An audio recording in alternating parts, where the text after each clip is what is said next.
ये कंट्री ना सिर्फ पाकिस्तान इंडिया को बल्कि 100 और कंट्रीज़ भी है जिनको वीज़ा फ्री एंट्री देता है। दुनिया में तकरीबन 200-205 के आसपास कंट्रीज़ है, ठीक है, 200 के आसपास।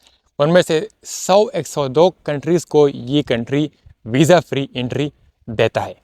उनमें से पाकिस्तान भी खुशकिस्मती से आता है।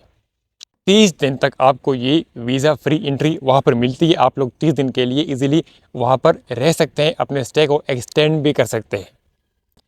इस वीज़ा की कोई फ़ीस नहीं है मेरे भाई। है तो ये वीज़ा फ्री एंट्री कंट्री, लेकिन इसके लिए कोई फ़ीस आपको अदा नहीं करनी पड़ती। जब आप जाते हैं वहाँ पर एयरपोर्ट पर उतरते हैं, कोई भी फ़ीस नहीं है। आपको समझ आ गई मेरी बात। इसके अलावा आप जब जाते हैं इस वीज़े पर, तो आप इस वीज़े को वर्क वीज़े में भी कन्वर्ट कर सकते हैं अगर आपको जॉब कोई अच्छी तरीके से मिल जाए तो। बात कर रहा हूँ आप लोगों से मेरे भाई कतर की, ठीक है। मिडिल ईस्ट कंट्री है, एक बहुत ही अच्छी कंट्री है, जिस तरह दुबई हो गया, ओमान हो गया, मस्कत, कुवैत हो गया, ठीक है। तो इसकी करेंसी है कतरी रियाल। एक कतरी रियाल जो है वो पाकिस्तानी 76-75 रुपीज़ के बराबर है। पाकिस्तानियों को, इंडियन को कतर जो है वीज़ा फ्री एंट्री देता है। लेकिन ज़ाहिर बात है, अब ये भी नहीं कि आप मुँह उठा के चले गए पासपोर्ट लेकर के भाई मैं कतर आ गया, वीज़ा फ्री एंट्री मेरे लिए है। तो ये ऐसे, लेकिन कुछ तो कुछ करना पड़ता है।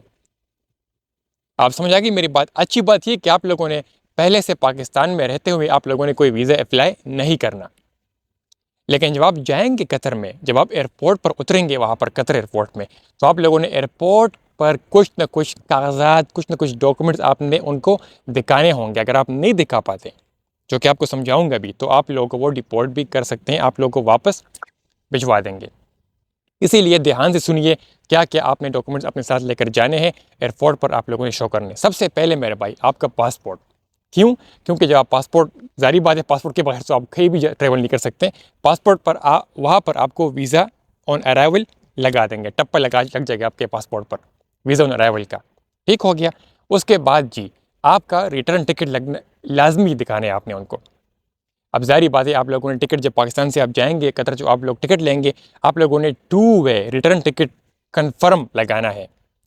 सिर्फ अब यहाँ पर हम रिजर्वेशन की बात नहीं कर रहे। अक्सर जो होता है शेंजन वीज़ा की बात करते हैं, तो वहाँ पर आप लोगों ने टिकट की रिजर्वेशन लगानी होती है। यहाँ पर हम लोग कन्फर्म पेड टिकट की बात कर रहे हैं कि आप लोग जब एयरपोर्ट पर उतरेंगे वहाँ, तो उनको दिखाएंगे कि हाँ भाई इस टिकट के ज़रिए मैं आया हूँ और ये मेरी रिटर्न टिकट है पेड, जो कि मैं ऑलरेडी पे कर चुका हूँ। तो आपने उनको दिखानी है, ज़रूरी है बहुत ज़्यादा। थर्ड पर क्या आते हैं, थर्ड नंबर पर आते हैं मेरे भाई आपकी होटल की बुकिंग, जो कि आप लोगों ने ये भी सिर्फ रिजर्वेशन नहीं लगानी, आप लोगों ने उनको पेड होटल की बुकिंग दिखानी है कि भाई मैं ये होटल प्लान सिटी में ये बुक कर चुका हूँ। और ये आपका कैसे बुक करेंगे इसके ऊपर आपसे बात करूँगा। आप टेंशन की ज़रूरत नहीं है, आपको समझाऊंगा मैं सब कुछ समझ चुका हूँ। डिस्कवर कतर के नाम से एक वेबसाइट है, इसमें बेशुमार कतर में जो होटल्स है ऑफिशियली अप्रूव्ड, ठीक है, सारी वहाँ पर मौजूद है। इनमें से किसी एक को आप बुक करेंगे।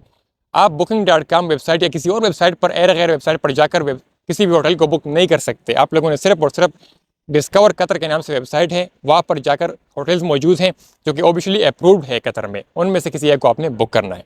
कैसे बुक करेंगे, उसकी प्राइस क्या है, उसकी कितना खर्चा आता है, उस पर एक्सपेंस कितना आता है, बताऊँगा आपको।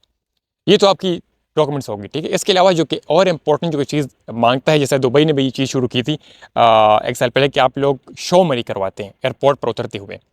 सेम कतर में बात ये जनाब कि कतर पर जब आप जाते हैं, अब पाकिस्तान से एयरपोर्ट से आप जाएंगे, मुझे इसके बारे में कंफर्म पता नहीं, शायद हो शायद ना हो, लेकिन कतर एयरपोर्ट पर उतरने के बाद एयरपोर्ट पर आप लोगों से ना सिर्फ आपका टिकट रिटर्न, आपका होटल की बुकिंग, आपके पास, बल्कि आप लोगों से शो मनी के तौर पर आप लोगों ने 5,000 कतरी रियाल उनको as a proof of money, proof of bank statement कह लें, जो भी कह लें आप लोग, वो आप लोगों ने उनको दिखाना है, ताकि उनको समझ आए कि हाँ भाई ये बंदा जब यहाँ पर आएगा स्टे करेगा, इसके पास पैसे हैं यहाँ पर स्टे करने के लिए। आपको समझ आ गई मेरी बात। मैक्सिमम 5,000 कतरी रियाल आप लोगों ने दिखाने, जो कि पाकिस्तानी करेंसी में अगर मैं बताऊँ तो आपको तो 4-5 लाख के करीबन पैसे बनते हैं। इतने नहीं आप लोग कर सकते हैं, अरेंज कर सकते हैं, ठीक है। क्योंकि कतर जा रहे हैं, एक कंट्री जा रहे हैं, आपके पासपोर्ट पर वीज़ा लगेगा, तो जारी बात इसके लिए कुछ ना कुछ तो करना पड़ता है। अच्छा, 5,000 कम से कम 3-4 हज़ार भी, लेकिन 5,000 मैक्सिमम कतरी रियाल आप लोगों ने उनको शुक्र। अभी कैसे, अब आप पैसे कैश ना लेकर जाएँ, कैश की ज़रूरत नहीं है। आप लोग अपने क्रेडिट डेबिट कार्ड में ये अमाउंट लोड करवा लें, उनको क्रेडिट डेबिट कार्ड दिखा दें, वो भी उनके लिए चल जाएगा वहाँ पर काम। ठीक हो गया। ये सारी डॉक्यूमेंटेशन, इसके अलावा और कुछ भी नहीं है मेरे भाई। ना इन्विटेशन लेटर चाहिए, ना कोई स्पॉन्सरशिप चाहिए, ना कुछ भी बकवास इसमें नहीं है, सिर्फ सिंपल ही चीज़ें मेरे भाई। अब आपको एक्सप्लेन करता हूँ कि आपने होटल की बुकिंग कैसे करनी है, उस पर खर्चा कितना आता है। आपको वीज़ा मिलता है जब आप उतरते हैं होटल पर, तो आप लोग को 30 दिन का वीज़ा आपको मिलता है वहाँ पर, ठीक है। 30 दिन के लिए आप वहाँ पर रह सकते हैं। अब लेट से आप लोगों ने होटल की बुकिंग करनी है, 30 दिन के लिए बुक करते हैं, 15 दिन के लिए बुक करते हैं। मैं रिकमेंड करता हूँ मेरे भाई आप 20 दिन के लिए बुक कीजिए। अगर आप जब सर्च किया, तो अगर आप होटल की बुकिंग करते हैं 20 दिन के लिए, यानी आप 20 दिन के लिए स्टे करते हैं कतर में, किसी होटल को बुक करते हैं जो कि अच्छे से होटल को, तो तकरीबन आपका खर्चा आते हैं 3-4 हज़ार कतरी रियाल खर्चा आते हैं आपका, जो कि पाकिस्तानी करेंसी में अगेन 2-3 लाख रुपए बनते हैं। तो ये इस तरीके से आप मैनेज कर सकते हैं। बाकी बेशुमार होटल्स है आपके मुताबिक, आप अच्छे होटल को बुक करते हैं, दरमियाने को बुक करते हैं, जो भी आप बुक करते हैं, लेकिन खर्चा मास मोरलेस आपका खर्चा करीबन ये 3-4 हज़ार कतरी रियाल आपका खर्चा आता है 30 दिन स्टे के ऊपर या 20 दिन स्टे के ऊपर कतर में। ठीक हो गया। तो ये सारी तरीका है मेरे भाई, इसमें और कुछ भी कॉम्प्लिकेशंस, कुछ भी इसमें मसले मसाइल, कुछ भी इसमें मुश्किल नहीं है, कोई भी इसमें साइंस नहीं है। ना तो आपको एजेंट चाहिए, ना तो आपको कोई कंसल्टेंट चाहिए पाकिस्तान इंडिया में बैठकर। मैंने आपको बता दिया मेरा भाई, अगर आप ये पूरे करते हैं सब कुछ, तो आप लाजमी जा सकते हैं और बिना किसी मसले मसाइल को आप पाकिस्तान से कतर मूव कर सकते हैं। अच्छा, अब बात करूँ आप लोगों से जॉब मूव की। अगर आपको वहाँ पर जॉब मिलती है, ठीक है, आप खुद कंपनी टू कंपनी मूव करते हैं, एंड पर्सन आप मूव करते हैं, चक्कर लगाते हैं, CV सबमिट करते हैं वहाँ पर, तो अगर जॉब मिलती है तो आपको वर्क वीज़ा भी वो दे सकते हैं। लेकिन आपको शायद आपको फिर इन आउट करना पड़े, आपको अपने होम कंट्री में वापस आकर वर्क वीज़ा प्रोसेस करना पड़े, ठीक है।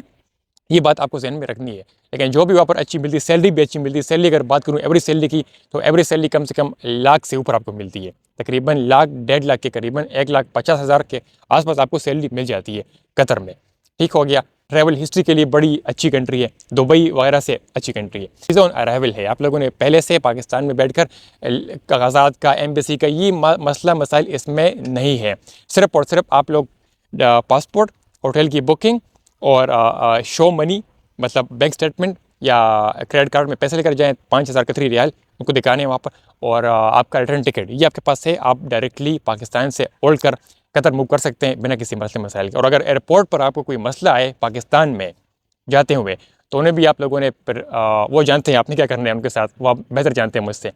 वीडियो अच्छी लगी प्लीज़ वीडियो को लाइक कर दें, चैनल को सब्सक्राइब कर लें। अपने अपनी फैमिली का ख्याल रखिए। हुई इजाज़त, अल्लाह हाफ़िज़।